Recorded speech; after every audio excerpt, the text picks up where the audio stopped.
Honorable Ariko, you asked me the questions, but I'll be brief in response so that I know you have afternoon sessions.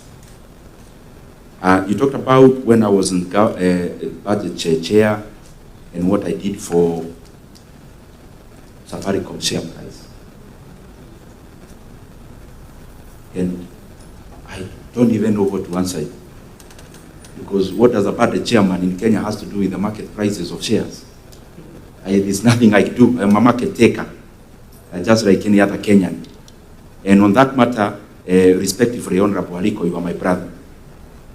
This issue came up when I was there, and I gave my voice. And my voice is as I have given the committee, because there's nothing to hide. The beauty about this conversation is that even the people who have appeared before you here, the technocrats from the National Treasury, they know the things I'm saying here are the correct ones. That was what they were also saying themselves. But because of the urgency of wanting to sell this share now and not tomorrow, that is my answer, what I think has changed. Then you asked about the valuation of, in terms of KCB being the transaction advisor.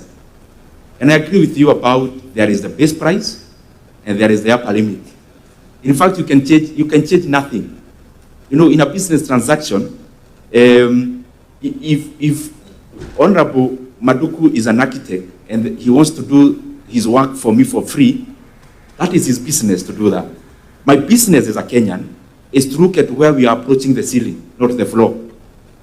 The ceiling is more important to me because that is where you put in the other costs in quote. And in this matter, Honorable Ariko, through the chair, I only have one direct thing that you need to do to safeguard the Kenyan interests. Even if KCB gets 3 billion, it is okay. Just do one thing. Ask them, do you have a stockbroker's agent? And they do it in writing. Why am I saying so? That is how deals are cut.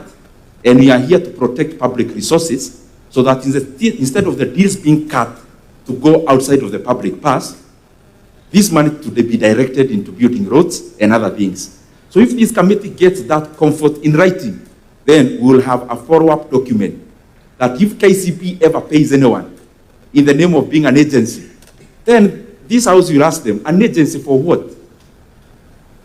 Do you need any agency to go to KCB to introduce a Safaricom stake, where the chairman is already a representation of government? That is my take on Abu Ariko. Point of order, Chair. Safaricom is a business entity.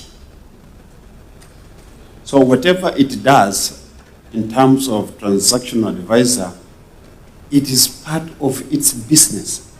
So even if one of the main shareholder in KCB is doing another transaction somewhere, it will not give for free. It will charge transactional advisor fee as part of its business. Thank you, Chair. Honorable Ariko, we need a whole day. Point of order. Respond to the chair, not to Ariko. And I'm the chair now. Thank you, Chair.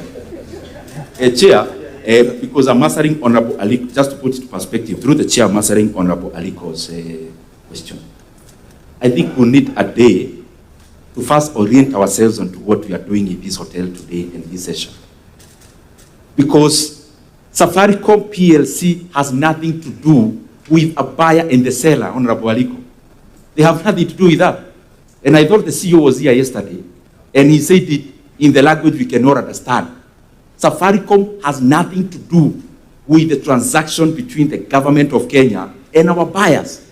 And therefore, they have no business to appoint a TA, a transaction advisor. It is only the National Treasury who actually brought up the issue of KCB, not Safaricom. And therefore, I'm not talking about Safaricom. I'm talking about the National Treasury because they should be answerable to us as Kenyans. So my question is simple, and I gave my proposal. There are some things you can achieve by just doing one thing. You can hit 2 birds with 1 stone. To remove any darkness and gray areas, let KCB do in writing whether there is a stockbrokers agency attached to this transaction. You'll have cured everything else. Yes. You talked about transaction cost and you give for OECD countries. Kenya is not an OECD country, remember. Kenya is a growing economy. So it's the right parameter for the wrong jurisdiction. Some are repeating themselves, but you also talked about shares came down after government invested in Ethiopia. Precisely. The shares of Safaricom were trading at 45 shillings around 2021. And the valuation of Safaricom PLC then was 1.8 trillion shillings share. Now we are coming at a level where the same Safaricom has already invested in Ethiopia, colossal amounts of money, but we are valuing it